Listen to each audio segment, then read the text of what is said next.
अखंड मंडलाकारं व्याप्तजेन चराचरं तत्पदं दर्शितं चेन तस्मै श्री गुरुवे नमः। शिरोमुनि मानव वंदित परम आराध्य प्राणर ठाकुर आपण चरण रे ए अधम जनाऊँच शतकोटी दिव्य प्रणाम एवं भक्त मानस पटरे ठाकुर महाराज चलती प्रतिमा रूपे विवेचित महंत महाराजंकर चरण जुगरे मध्य जनाऊँच जय गुरुप्रीति संभाषण प्रीति प्रणाम। ठाकुर दक्षिण भाग उपस्थित ज्योतिर्मंडली सेमानंकर पदार बिंदरे ए अधम सश्रद्ध शिरोलोटा प्रणाम निवेदन करुछि एवं ठाकुर बाम भागरे उपवेशन करिथिबा सारस्वत जगतर ट्रस्टीवृंद कर्मकर्ता वृंद निमंत्रित अतिथिवृंद से मो जय गुरुप्रीति संभाषण निवेदन करुछि। सतीर्थ गुरुभ्राता वृंद ब्रह्मभयंकर अंश संभूता मातृमंडली एवं बहु अवतारी पुरुष महापुरुष एवं उत्तम उत्तुंग व्यक्तित्व को जन्म प्रदान करिथिबा ए बंगमाटीर अगणित भाई भौणी और दिव्यात्म मान को मो मोर हृदयर अंतर प्रदेश जनाऊँ शतकोटी विनम्र जय गुरुप्रीति संभाषण। वर्तमान समय अतिक्रांत मत संघ शक्ति उपर आलोचना करने कहुई तेरे समय गोटाए भितर सर तेणु 5 मिनट भितर सारे चेष्टा करुँची। संतोष भाई जो पृष्ठभूमि में कहते से पृष्ठभूमि टे आरंभ करी मो संघ शक्ति प्रतिष्ठा को समापन करने चेष्टा करुँची। संघ शक्तिर प्रतिष्ठा हो पारे आमे समस्ते प्रतिटी भक्त प्रतिटी भाई प्रतिटी माँ से जो महारास गोपी मानकर जो सानिध्य लाभ होता परम पुरुष कृष्णकर ताहा लाभ करिपारिबा। तो से आम प्रति वर्ष प्रति संघरे प्रति विभाग सम्मेलन प्रति जिला सम्मेलन सार्वभौम सम्मेलन वर्ष वर्ष धरी आलोचना कर संघ शक्ति विषय। तेणु से पृष्ठभूमि में मुझे कहूँ आपण मैंने समस्ते जानती रास रजनी वेणुवादन कर प्रभु श्रीकृष्ण गोपांगना माने समस्त गृह त्याग परित्याग कर समस्त कर्म परित्याग कर निधुवन आसी उपस्थित होती एवं 1600 रूप धरिक भगवान कृष्ण सेमानक सहित रासलीला आरंभ कले। रासलीला किसी समय पर से गोपांगना मान मध्य गोटे आत्म बड़ीमार गर्वर एवं अहंकार भाव उद्रेक है। से कौन भाविले रमिलु अनादि पुरुष से पूरा हेले आंभ बस कृष्ण भगत आंभ प्राय स्वर्गे न हेबे देवताए ये जो गर्व सृष्टि होगला भगवान गर्वगंजनकारी से गर्व को केबे भी सह्य करते ना। तेणु 1600 गोपांगना जी त्रेतया जुगे केते कौन तपस्या कर भगवान को ये जुगे परम पुरुष रूप में सान्निध्य लाभ करने तपस्या करते रास रजन सान्निध्य दवापाई वेणुवादन से दिन करते से समस्त को परित्याग कर राधा सहित चलीगले। राधा सहित चलीगला गोपांगना मान जो अवस्था होता आपण मान से विषय जानती मुझे पृष्ठभूमि में किसी अधिका कहवाई चाहूनी। तेरे राधा को जो कृष्ण नहीं चली जाऊँच से समय राधांकर प्रेमोन्माद उछली पड़ा ताको प्रेम वैचित्र कहुए से भाई अवस्था से कहले कृष्ण ताको पचारे तुम्हें कौटिकी जीव कौ कुंज को जीव कि तुम जोटिक इच्छा मत से नहीं चल। तेणु कृष्ण कांधरे जो राधा बसी गर्व आसला जो गर्व आसला से गोपी जो गर्व आसला से कहते भगवान कृष्ण से कथा जापारे भगवान कृष्ण जो जापारे टिके आगु को जाकर कृष्ण अंतर्हित हो गले। कृष्ण जो अंतर्हित हो गले गोपी पड़िला मोहमाड़ी रुधिर बहे ओष्ठ छिड़ी लादिनी शक्ति कृष्ण कांता शिरोमणि निकुंज कुंजेश्वरी वृषभानुनंदी वृंदावनेश्वरी रासेश्वरी राधाराणी गर्भ सही कर पारे कृष्ण तेणु कहारी गर्भ भगवान के गुरु भगवान कहारी गर्भ सह्य करते ना राधा से पड़े कृष्ण लुचिगले कृष्ण लुचिगला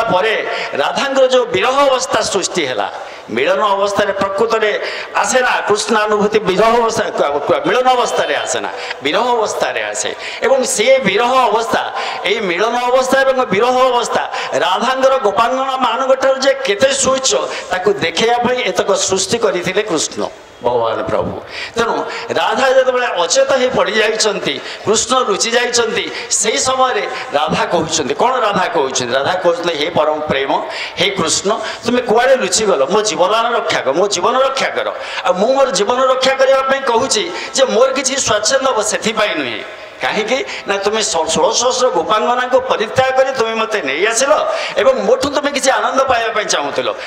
आदि मरी जाए ताले तुम्हें से आनंद आईपार ना एवं मु मरीगले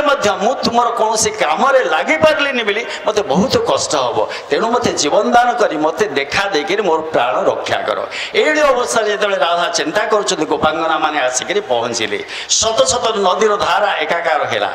सी जो जापारे राधांकर विरह अवस्था राधांकर मिलन अवस्था अन्य गोपी मान सहस्र गुण अधिक एवं राधा को से पचारे जे आपणकर अवस्था केमिति है से कहले अनीना हीना तो विचारयामी स्वयं तो दारत्मा मनर्थ हेतु कृष्णकर किसी दोष ना केवल दोष मोर आत्मगढ़ा आत्मगर्भ ये सब अवस्था मोर होती तुम ताले कौन करवा आम कृष्ण ये कौटी रुचि मत ये जाए आनी से जंगल भितर कौटी अच्छा तो गोपी मैंने चिंता कले आम 1600 गोपांगना जदि जंगल भितर 1600 गोपांगना खोजा निधुवन तो एते जंगल एथे कौन आम पाइबानी किंतु एथे कौन हम ना एथे से गोटे पिटी हो गोड़ कंटा बाजी जीव ये अवस्था कष्ट दबानी चलो से वंश बाट को जीवा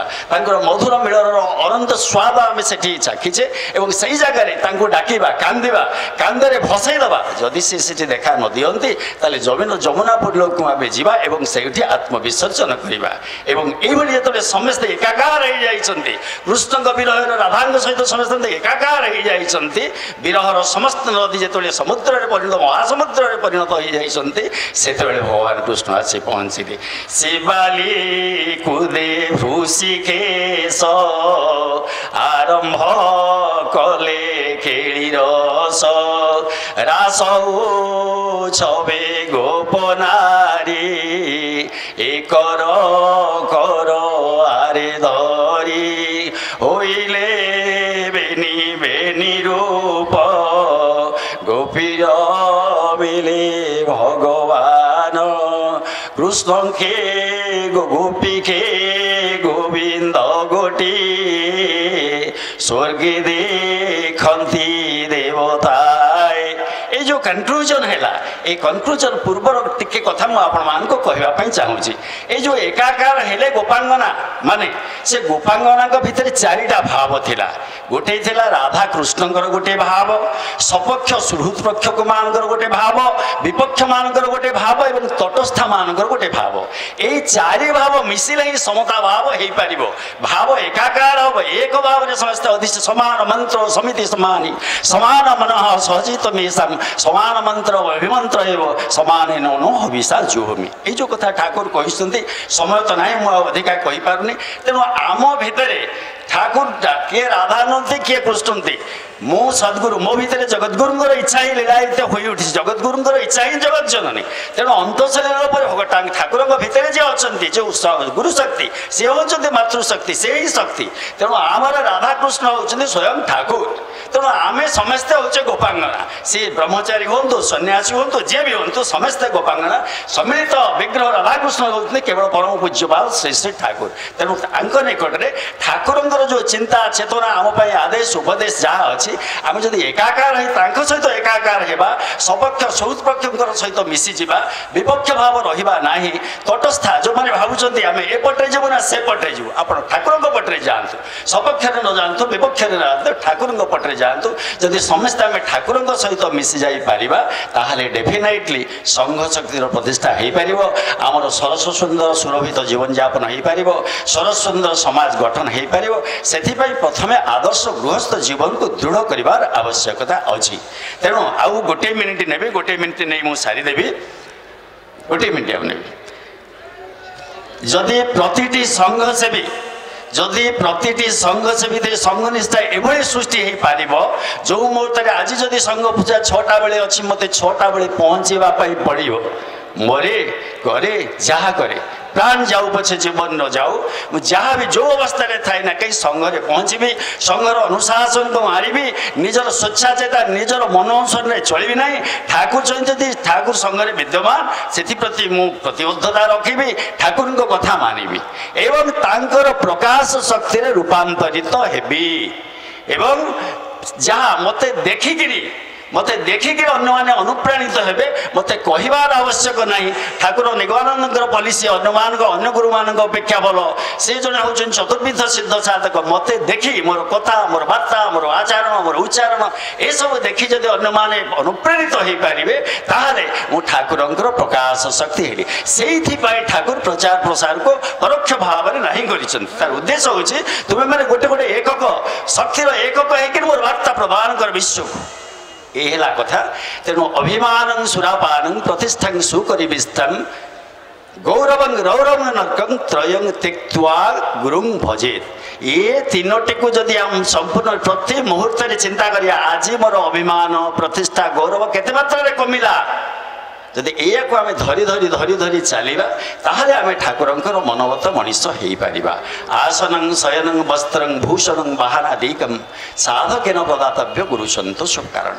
ଏଇ 5ଟି ତାଙ୍କୁ ଶରୀର ଭିତରେ ଆସନ ପ୍ରଦାନ କରିବା, ତାଙ୍କର ମାନ ମର୍ଯ୍ୟାଦା ରକ୍ଷା କରିବା, ତାଙ୍କର ନିନ୍ଦାପବାଦ ହେବା କଥା ଶୁଣିବା ନାହିଁ, ତାଙ୍କୁ କଳଙ୍କ ବିଘୋଷିତ କରିବା ନାହିଁ ଏବଂ ତାଙ୍କ କଥାରେ ଚାଲିବା ଏବଂ